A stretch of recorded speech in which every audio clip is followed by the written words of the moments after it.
1 Thessaloniciens, chapitre 4. Maintenant donc, frères et sœurs, vous avez appris de nous comment vous devez vous conduire et plaire à Dieu, et c'est ce que vous faites.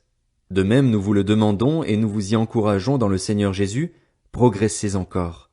Vous savez, en effet, quelles instructions nous vous avons données de la part du Seigneur Jésus. Ce que Dieu veut, c'est votre progression dans la sainteté. C'est que vous vous absteniez de l'immoralité sexuelle. C'est que chacun de vous sache garder son corps dans la consécration et la dignité, sans le livrer à la passion du désir comme les membres des autres peuples qui ne connaissent pas Dieu. C'est que personne dans ce domaine ne fasse de tort à son frère ou ne porte atteinte à ses droits, parce que le Seigneur fait justice de tous ses actes, comme nous vous l'avons déjà dit et attesté. En effet, Dieu ne nous a pas appelés à l'impureté, mais à la consécration. Celui donc qui rejette ses instructions ne rejette pas un homme, mais Dieu, qui vous a aussi donné son Saint-Esprit. Vous n'avez pas besoin qu'on vous écrive au sujet de l'amour fraternel, car vous avez vous-même appris de Dieu à vous aimer les uns les autres, et c'est aussi ce que vous faites envers tous les frères et sœurs dans la Macédoine entière.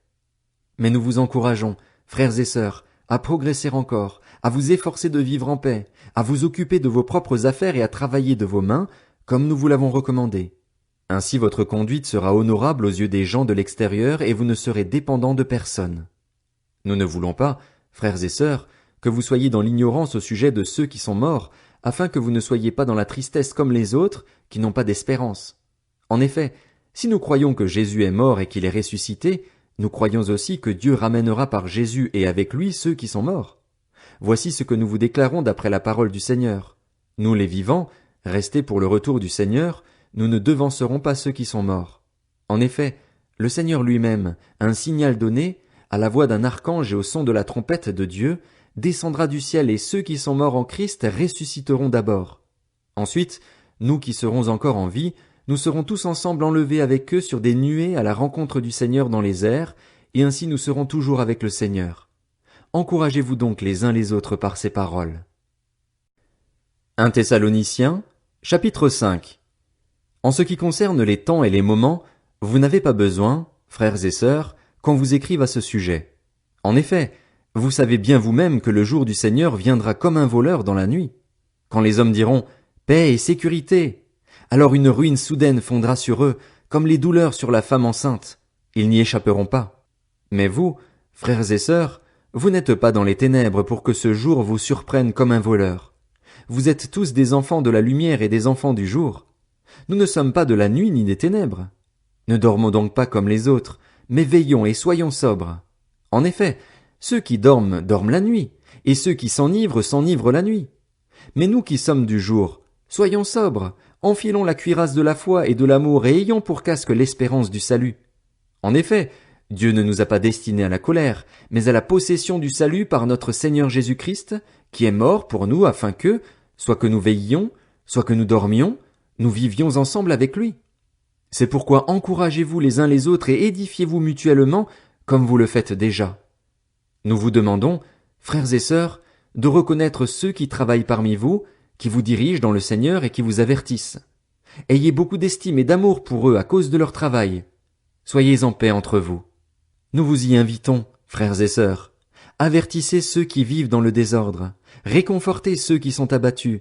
Soutenez les faibles. Faites preuve de patience envers tous.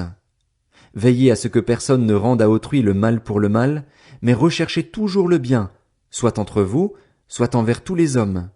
Soyez toujours joyeux. Priez sans cesse. Exprimez votre reconnaissance en toutes circonstances, car c'est la volonté de Dieu pour vous en Jésus-Christ.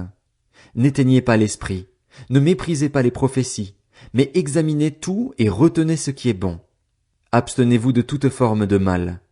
Que le Dieu de la paix vous conduise lui-même à une sainteté totale et que tout votre être, l'esprit, l'âme et le corps, soit conservé irréprochable lors du retour de notre Seigneur Jésus-Christ.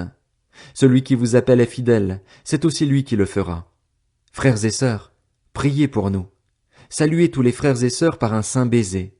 Je vous en supplie par le Seigneur, que cette lettre soit lue à tous les frères et sœurs. Que la grâce de notre Seigneur Jésus-Christ soit avec vous. 2 Thessaloniciens, chapitre 1.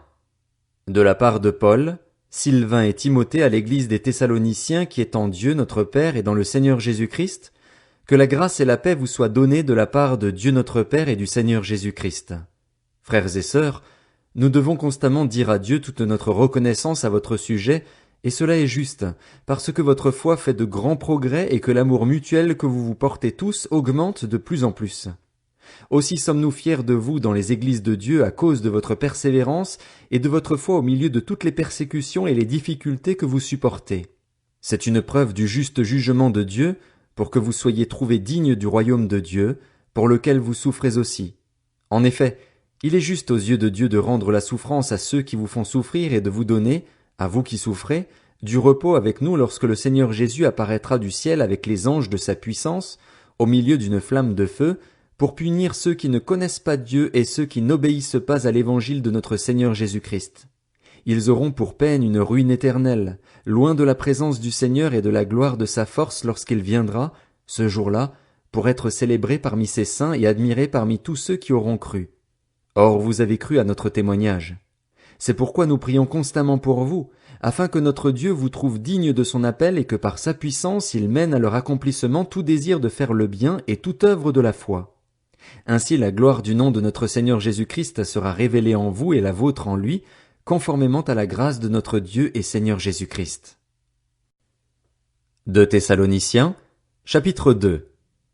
En ce qui concerne le retour de notre Seigneur Jésus-Christ et notre rassemblement auprès de lui, nous vous le demandons, frères et sœurs, ne vous laissez pas facilement ébranler dans votre bon sens ni troubler par une révélation, par une parole, ou par une lettre qui semblerait venir de nous, comme si le jour du Seigneur était déjà là. Que personne ne vous trompe d'aucune manière. En effet, il faut que l'apostasie arrive d'abord et qu'apparaisse l'homme de péché, le fils de la perdition, l'adversaire qui s'élève contre tout ce qu'on appelle Dieu ou qu'on adore. Il va jusqu'à s'asseoir comme Dieu dans le temple de Dieu en se proclamant lui-même Dieu. Ne vous rappelez-vous pas que je vous disais cela lorsque j'étais encore chez vous?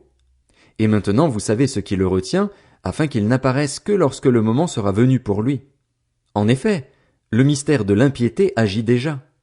Il faut seulement que celui qui le retient encore ait disparu. Alors apparaîtra l'impie que le Seigneur Jésus détruira par le souffle de sa bouche et qu'il anéantira par la manifestation de son retour. La venue de cet impie se fera par la puissance de Satan, avec toutes sortes de miracles, de signes et de prodiges mensongers et avec toutes les séductions de l'injustice pour ceux qui périssent parce qu'ils n'ont pas accueilli l'amour de la vérité pour être sauvés.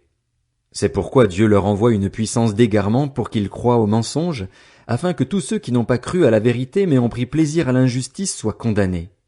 Quant à nous, frères et sœurs bien-aimés du Seigneur, nous devons constamment dire à Dieu toute notre reconnaissance à votre sujet, parce que Dieu vous a choisi dès le commencement pour le salut par la sainteté que procure l'Esprit et par la foi en la vérité. C'est à cela qu'il vous a appelé par notre évangile, pour que vous possédiez la gloire de notre Seigneur Jésus-Christ. Ainsi donc, frères et sœurs, tenez ferme et retenez les enseignements que nous vous avons transmis, soit oralement, soit par notre lettre.